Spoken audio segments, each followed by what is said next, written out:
아파트 분양받으신 분들 입주는 지금 잘 하고 계십니까? 입주일이 지났음에도 불구하고 입주를 못 하시는 분들이 아주 많습니다. 그 이유는 잔금을 구하지 못해서가 가장 큰 이유인데요. 잔금 대출 미확보의 비율이 9.8%에서 21.3%로 완전히 급증했습니다. 자, 9월달이 8월달에 비해서 신규 아파트 입주율이 한 6%포인트 정도 하락을 했는데 수도권의 입주율은 81% 정도인데요. 지방 입주율은 훨씬 더 낮습니다. 그러니까 이걸 한마디로 표현드리면 새 아파트인데도 밤이 되면 다 불 꺼진 창이 많다 이겁니다. 제가 엊그제 영상에서 이제 2차 하락을 준비해야 된다라고 제가 말씀을 드렸는데 이거 그냥 가볍게 생각하시면 진짜 안 됩니다. 한국은행이 금리를 6번 연속 동결을 했죠. 그런데도 주담대 금리는 상단이 7%를 뚫었습니다. 고금리는 내년에도 계속 이어질 텐데 그 이유는 아직 물가가 안 잡혔습니다. 잡히기는커녕 더 올라가고 있죠. 이렇게 고금리가 지속이 되면서 지금 미입주 아파트가 늘어나는 것은 물론 상업용 부동산에서도 잔금을 치르지 못하는 분들이 많이 늘어나고 있습니다. 그래서 마이너스 P가 붙은 지식산업센터들도 많이 나오고 있죠. 가산동 그러면 지식산업센터들이 몰려있는 곳인데 가산 디지털단지역 바로 옆에 있는 건물들 한두 개 빼고는요 정말 입주조차 순조롭지 못할 전망이기 때문에 수분양자들이 이래저래 힘들게 됐습니다.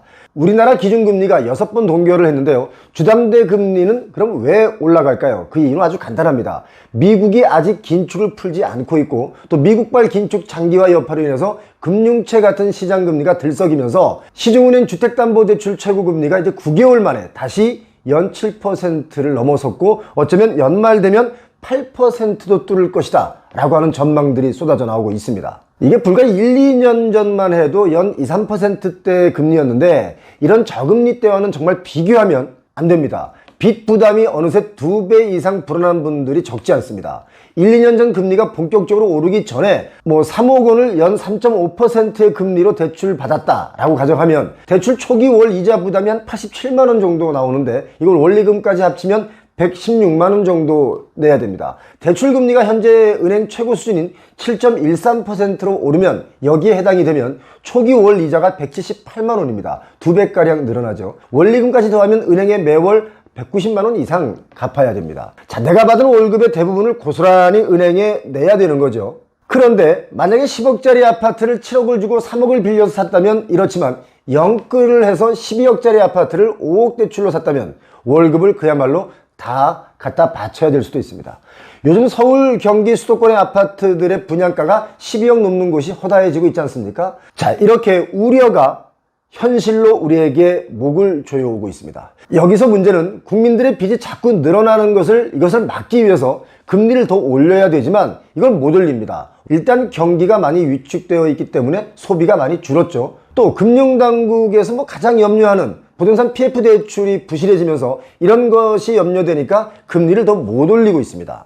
이쯤에서 우리가 만약에 미국처럼 금리를 올리면 이거 정말 문제가 커지겠죠. 그리고 요즘 국제유가 상승, 그리고 고환율, 그리고 이스라엘 하마스 전쟁 사태 이런 것이 이제 중동 정세 불안까지 나오면서 우리 물가를 밀어 올리는 대내외 압력이 점점 커졌습니다. 지금 금융권에서는 어떤 일이 벌어지고 있는지 혹시 여러분 아십니까? 주변에 금융권에 계신 분들이 있다면 한번 여쭤보시기 바랍니다. 정말 심각합니다. 지난해 말 레고랜드 사태 여러분 기억나시죠? 강원도가 빚 못 갚아 이걸 선언하면서 부동산 PF의 신용도가 완전히 떨어졌습니다. 그래서 PF 금리가 치고 올라갔고 돈 구하기가 정말 어려웠습니다. 바로 그때 은행권이 고금리로 끌어모은 그 예적금 만기가 지금 대거 도래함에 따라 만기가 끝나는 돈들 그걸 다시 재유치를 해야 되는데 그렇기 때문에 은행 간의 수신 경쟁이 아주 치열해졌죠. 그래서 당연히 수신금리가 올라가겠죠. 자, 이자를 더 많이 준다고 해야 돈을 찾아가지 않고 그 은행에 계속 맡겨둘 테니까요. 그래서 반대로 또 대출금리가 상승을 합니다. 이렇게 주담대 금리 상승 압박은 갈수록 커지고 있죠. 여러분 다 아시다시피 은행들은 예적금과 채권 발행 등으로 인해서 자금을 조달해서 이 돈으로 대출을 해주죠. 이렇기 때문에 조달 비용이 늘어나면 대출 금리도 오를 수밖에 없습니다. 금융권에서 지난달부터 내년 2월까지 6개월 내에 예정된 정기예금 만기 도래액이 얼마인지 아십니까? 100조입니다. 누군가는 돈이 없어서 허덕이지만 또 누군가는 돈을 은행에 저축해두고 이자를 받는 것이죠. 요즘 저축하면 또 이자도 많이 줍니다. 여기서 정말 심각한 것은 이자를 못 높아서 연체율이 뛰었다는 겁니다. 얼마나 뛰었냐면 3배가 뛰었습니다. 3배가 뛴 것은 개인 채무 경우의 연체율인데 더 심각한 거 말씀드릴까요? 증권사가 부동산 프로젝트에 빌려준 그 부동산 PF 연체율이 15%가 넘었습니다. 15% 넘는다는 게 이게 말이 됩니까? 오죽하면 금감원장이 용납할 수 없는 일이다 이런 말을 했겠습니까? 사실 이것도 좀 들여다보면 15%가 아니고 더 많을 수 있습니다. 부동산 개발을 내 돈 하나 안 들이고 빌려서 한다는 거 여러분 잘 알고 계시죠? 자, 그런 식으로 개발하는 것을 제가 뭐라고 하는 게 아니라 부동산이 초폭등할 때 무분별하게 마구잡이로 돈을 빌려주고 이자를 받던 그 금융권이 이제는 연체율이 높아지니까 부동산 경기 살려야 한다고 난리가 났습니다. 또 정책은 부동산 경기 살려야 한다 쪽으로 정책을 내놓고 있는데 우리 한번 오늘 솔직하게 얘기를 해볼까요? 부동산 경기 살리자고 대출 만큼 받아서 분양받게 하면 그런다고 부동산 경기가 살아나고 은행권이 안정이 될까요? 제가 볼 때는 은행권 안정이 궁극적으로 보자면 안 됩니다. 왜? 그렇게 분양받아주는 사람들이 누굽니까? 국민들이지 않습니까? 결국 국민이 은행 대신 부동산 개발업자들 대신 그 빚을 다 받아달라는 거 아니겠습니까? 개발업자들 살릴 건가 국민을 살릴 건가? 저라면 솔직히 국민 살립니다. 그렇지 않습니까? 개발업자 회사들 한두 군데 부도난다고 해서요.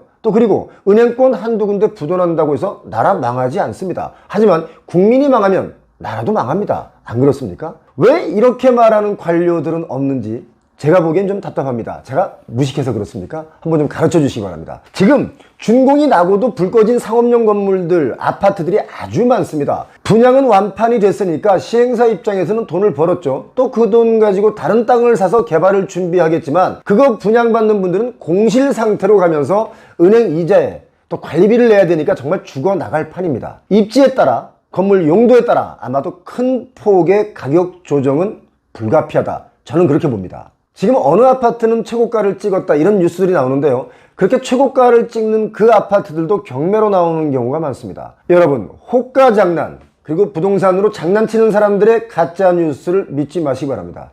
표영호TV 구독하시고 이 어려운 난관을 함께 극복했으면 참 좋겠습니다. 표영호TV 오늘 순서는 여기까지 하겠습니다. 구독은 의리입니다. 고맙습니다.